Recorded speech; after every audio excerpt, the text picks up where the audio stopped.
जय मसीह। परमेश्वर का धन्यवाद हो। आज मैं ये माध्यम से मैं आप लोगों से कुछ बातें कर सकता हूँ बाइबल के अनुसार, जो बाइबल से मैंने पाया। याद रखिए, एक परमेश्वर का जन था जिसने परमेश्वर की आज्ञा को माना। वो एक परमेश्वर के भक्त के द्वारा से, जिसका नाम था मूसा, मोसेस। और आपको मालूम होना चाहिए कि वो बहुत ही बड़ा भक्त था और इजरायलियों के लिए एक ऐतिहासिक पुरुष था। उसका एक दास था जिसका नाम था यीशु। उसने उसकी आज्ञाकारी होते हुए उसके द्वारा से वो सर्वशक्तिमान परमेश्वर से उसका परिचय हुआ। और आज बाइबल शास्त्र में ये लिखा हुआ है, उसको यहाँ तक ऐसी प्रतिज्ञा मिली, जैसे तेरे दिन होंगे वैसे तुझे शक्ति दी जाएगी। सो परमेश्वर का धन्यवाद हो, इस प्रतिज्ञा को किस तरीके से उसने पूरा किया। पहली बात तो ये कि मूसा का दास, उसका नाम था जोशुआ, वो उसकी आज्ञा के लिए प्रतीक्षा करता रहता था, हमेशा तत्पर रहता था। प्यारे मित्रों, आज इसी तरीके से आप परमेश्वर के पवित्र वचन सुनने के लिए, उससे कुछ प्राप्त करने के लिए तैयार हो जाए। चाहे आप किसी चर्च के मेंबर क्यों ना हो, आप विश्वासी हो या नहीं करते हो, या आज आपने आपको कहते हो मैं परमेश्वर को नहीं मानता हूँ, परंतु मैं कहूँगा बड़े शक्ति के साथ, बड़ी नम्रता पूर्वक के साथ, बड़े आदर और भक्ति के साथ कि यदि आप नहीं मानते हैं परमेश्वर को, तो आप अपने पिता पुरखाओं को अस्वीकार करते हैं। याद रखिए, वे थे, इसी वजह से आज हम हैं। और आप परमेश्वर के वचन में से ध्यान करिए। बाइबल शास्त्र में ये लिखा हुआ है जो मैंने आपके सामने प्रस्तुत किया। वहाँ ये लिखा हुआ है कि देख, मैं जैसे पवित्र हूँ तुझे मैं पवित्र बनाऊंगा। आपको एक पवित्रता ईश्वर की ओर से प्रदान की जाएगी। क्यों? आप कोई भी क्यों ना हो। इसलिए हे मेरे भाई, हे विश्वासी भक्त, हे ईश्वर के लोग, किसी भी चर्च के मेंबर क्यों ना हो, आप यदि बैठे हो तो खड़े हो जाइए। बाइबल आपके पास है तो पढ़िए। आपका दिल आज परमेश्वर की ओर इस तरीके से मैं आकर्षित कर देना चाहता हूं जैसे लिखा है। परंतु सावधान, याद रखिए, बाइबल शास्त्र में भी लिखा है कि इंसान का दिल ही उसको धोखा देने वाला है, उसको हमेशा धोखे में रखता है और वो उसको बेचैन करता रहता है। इसलिए प्यारे मित्रों, आप याद रखिए, यिर्मयाह नबी की उस पुस्तक को 17 अध्याय में आप पढ़िएगा, 9 पद में लिखा है, इंसान को धोखे में रखता है। आज वो धोखा क्या है? आप इस दुनिया में आए हैं और वो चाहता है कि आप इसी में भूले रह जाएं। ये अवश्य है, आपको रहना भी चाहिए, आपको कमाना चाहिए, आपको धन उपार्जन करना चाहिए।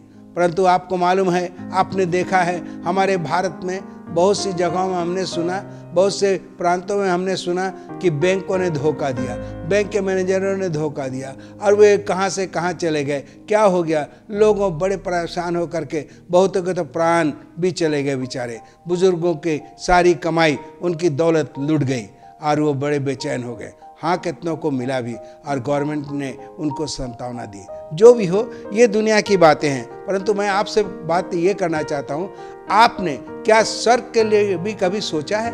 आपने क्या ध्यान किया है? जोशुआ ने कहा, जो भी कहते थे मूसा वो मानता था, और उसको कहा तुम जाओ, युद्ध में जाओ। उसने युद्ध किया। वो कहा तुम ये इनको मानो इन बातों को, और वो मानने लगा। और मानने की वजह ये हुई कि उसने देखा कि परमेश्वर के वचन में शक्ति है। यीशु मसीह ने भी आज यही कहा है, तुम यदि विश्वास करोगे तो मेरे वचन की तुम शक्ति देखोगे। हे परमेश्वर के जन, आज कोई भी क्यों ना हो, मैं आपको ये इसलिए कह रहा हूं कि परमेश्वर के जन, क्योंकि परमेश्वर चाहता है आप उसके जन बन जाएं। उसने आपको सृष्टि करी है। बाइबल शास्त्र में लिखा है, ईश्वर ने मनुष्य को तो बहुत ही निष्कलंक और पवित्र बनाया था, परंतु उसने बहुत सी युक्तियां निकाल ली हैं। क्या आप उन युक्तियों में अपने आप को खोए हुए हैं? आप अपने आप को इस तरीके से खोया कि थक गए हैं? और वर्तमान समय में तो भयावह हमने इस तरीके से अपने आप को बंद कर दिया है कि क्या कहा जाए। और हम लोग ने इसको कहते हैं लॉकडाउन, अपने आप को घरों में बंद कर रखा है। परंतु परमेश्वर का वचन स्वतंत्र है, वो लॉकडाउन नहीं, वो आज आपको आज़ाद करना चाहता है। पहली बात कि आपको वो स्वतंत्र बनाना चाहता है। इस दुनिया की सारी बातों से आप दुनिया में रहते हुए भी आप परमेश्वर के हो जाएंगे यदि आप अपने आप को अर्पण करें। और वो माध्यम मैं बताना चाहता हूँ प्रभु यीशु मसीह के द्वारा से।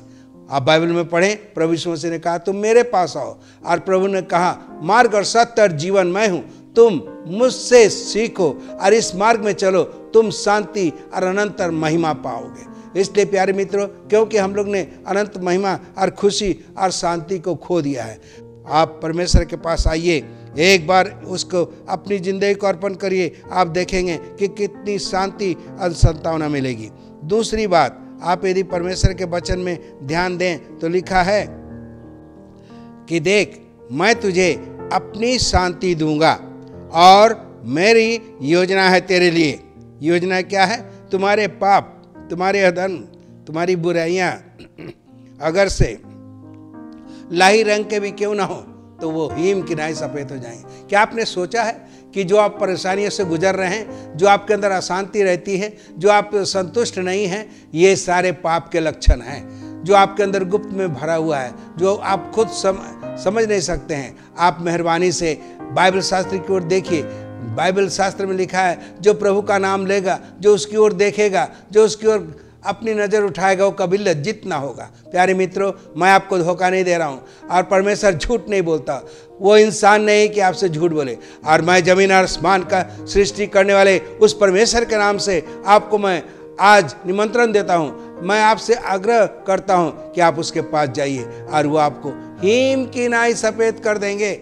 आप महसूस करेंगे कि आपके ज़िंदगी को एक नया कंचन जीवन, प्रभु ने एक नवीन जीवन दिया है। और बाइबल शास्त्र के अनुसार कोरिन्थियों में आप पढ़ेंगे, दूसरा कोरिन्थी 5:17 में, वो नई सृष्टि देता है, पुरानी बातों को सब हटा देता है। हाँ, हम ऐसे ही रहते हैं, परंतु एक अद्भुत आश्चर्य कर्म आपकी ज़िंदगी में होगा। ये आपका स्वयं अनुभव करेंगे, ये कोई इंसान नहीं देगा, वो परमेश्वर देगा। प्रभु का धन्यवाद हो। आप इस काम को देखेंगे, ये आश्चर्य काम, ये परमेश्वर की ओर से। तीसरी बात, अपनी जिंदगी को आप अपने प्रभु के हाथ में यदि सौंपेंगे तो आपसे क्या करेगा? पहली बात मैंने बताया था, आपको शांति, खुशी और अनुभव देंगे। आपके दूषित हृदय को से आपको आज़ाद कर देंगे प्रभु यीशु मसीह, और आपके मन को सही सोचने का विचारधारा देंगे। और आप देखेंगे कि आप किस तरीके से आगे बढ़ रहे हैं। आपको प्रभु यीशु मसीह ने कहा है, देख मैं तेरे साथ साथ रहूँगा। तुम जो परमेश्वर को मानते हो वो मुझ पर भी विश्वास करो, वो आपको उसी सच्चे अद्वितीय निराकार पवित्र परमेश्वर से आपको मिला देंगे। उन्होंने कहा मुझ पर विश्वास करो। और वो क्या करेंगे? बाइबल शास्त्र में फिर लिखा है, मैं तुझे कभी ना छोड़ूंगा, मैं तुझे कभी धोखा नहीं दूंगा। ये बाइबल की सच्ची प्रतिज्ञा है। मैंने जिंदगी में 22 वर्ष की उम्र में मैंने इस प्रतिज्ञा को लिया, अपनाया और प्रभु से मैंने मांगा, प्रभु क्या तू मुझको दया करेगा? उसने दया करी, आज मैं अब तक बना हुआ हूँ। सो प्यारे मित्रों, वो आपके हाथ पकड़ के वो ले चलेंगे, वो आपके हर मार्ग में अगुवाई करेंगे। आपकी ज़िंदगी में आप महसूस करेंगे कि आपको जिस काम में आप फेलियर हो चुके हैं, हो सकता है आप बिजनेस में आप निराश हो, बिजनेस में फेल हो गए होंगे, नौकरी से वंचित हैं, पैसा कौड़ी से परेशान हैं, पारिवारिक कलह में आप जूझ रहे हैं, परंतु इन सारी बातों को ठीक करेंगे परमेश्वर। ये नहीं कि आप बिल्कुल चुपचाप से रह जाए, नहीं, आपको ऐसा ज्ञान देंगे प्रभु कि सारी बातों का उसका निचोड़ आपको पता चलेगा, उसका कारण आपको पता चल जाएगा और आप जान लेंगे कि मुझे क्या करना है। प्रभु का धन्यवाद हो। तीसरी बात आपकी ज़िंदगी में और क्या होगी? आप देखेंगे कि आप कदम कदम में जिस काम को करना है वो प्रभु आपकी अगुवाई करेंगे। अगर से खेतीबाड़ी करते हैं तो आपके ज़मीन में प्रभु आपको अनुग्रह करेंगे। मेरी बाइबल शास्त्र में लिखा है, मैं तेरे साथ रहूँगा और जो तेरे दुश्मन हैं, जो कीड़े पतंग हैं, उनको ही मैं डांटूंगा और तेरी उपज में 100 गुना आशीष होगी। तेरे बिजनेस में यदि आपके सच्चे रीति से आप उस काम को करेंगे, आपकी मेहनत की कमाई का आप प्रतिफल देखेंगे। यदि आप सैनिक हैं तो आपकी ईश्वर रक्षा करेगा। आप अपनी ज़िंदगी को निछावर करेंगे देश के लिए, तो प्रभु भी आपको वही जीवन का मुकुट देगा और आपको आशीष देगा। यदि आप विद्यार्थी हैं, आप फेलियर हो रहे हैं किसी बात में, पढ़ाई लिखाई में, तो आपको ज्ञान देंगे प्रभु यीशु मसीह, कितना पढ़ना है, कितना नहीं करना है, क्या करना है। यदि आप प्रभु के सेवक हैं, यदि आप निराश हैं, तो आज जाइए घुटना में प्रभु को पुकारिए। मेरी बाइबल शास्त्र में लिखा है, तुम मेरे पास आओ, तुम थक चुके हो, तुम निराश हो, मैं तुम्हें शांति दूंगा, तुम मेरे साथ चलो और मेरा वचन। और तब फिर हम चौथी बात क्या देखते हैं, अंत में हम देखते हैं कि मूसा ने उसको एक और बात कही थी, यीशु देखो, तुम परमेश्वर के वचन को अपने हृदय में रखना, अपने दिल में रखना, अपने दिमाग में रखना, अपने ओट में रखना, और तब तुम उन्नति कर पाओगे। आप अंत में देखेंगे उसके 24 यहोशू की पुस्तक 24 अध्याय के 15 पद में लिखा है कि देख, सबको उसने चुनौती दिया इस्राएलियों को, देखो तुम किसको मानना चाहते हो, तुम जिसको मानना चाहते हो मानो, परंतु मैं तो यहोवा परमेश्वर को मानूंगा, मैं अपने सारे परिवार से। उसने देखा किस तरीके से जब मूसा ने उसको आज्ञा दिया कि तुम जाओ इस काम को करो, उसको ना तलवार दिया, ना उसको पैसा दिया, ना उसको लाठी दिया, ना कोई किसी प्रकार का हथियार दिया, परंतु उसने एक ईमान दिया। मैं आज आपके सामने एक ईमान रख रहा हूँ, वो प्रभु यीशु मसीह, वो ऐसी चट्टान है जो उस पर विश्वास करेंगे वो कभी ठोकर नहीं खाएगा, वो हमेशा फलता फूलता रहेगा। प्रभु आपको आशीष दे। यीशु ने अंत में उसने विजय पाया जिंदगी में, और उसने चुनौती दिया सारे परिवार को लेके, कहने लगा मैं खुश हूँ, मैं यहोवा परमेश्वर के मानने वाला। आज नया नियम के अनुसार, बाइबल के अनुसार प्रभु यीशु मसीह ने कहा, जो मुझ पर विश्वास करते अनंत जीवन के भागीदार वही होंगे। आमीन। प्रभु आपको आशीष दे। प्रभु आपको इस बातों पर चिंता मनन करने के लिए, ध्यान करने के लिए आपकी आंख को खोल दे। आप फिर से अपने प्रभु के पास जाइए। आमीन। आइए हम प्रार्थना करें। प्यारे प्रभु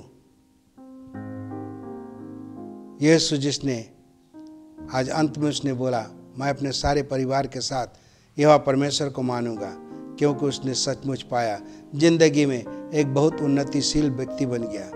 प्रभु तेरे नाम का धन्यवाद हो। बहुत सी बातों में खोए हुए हैं, बहुत सी बातों में हम परेशान हैं, और वो जो जड़ उसकी है ये पाप का कारण है।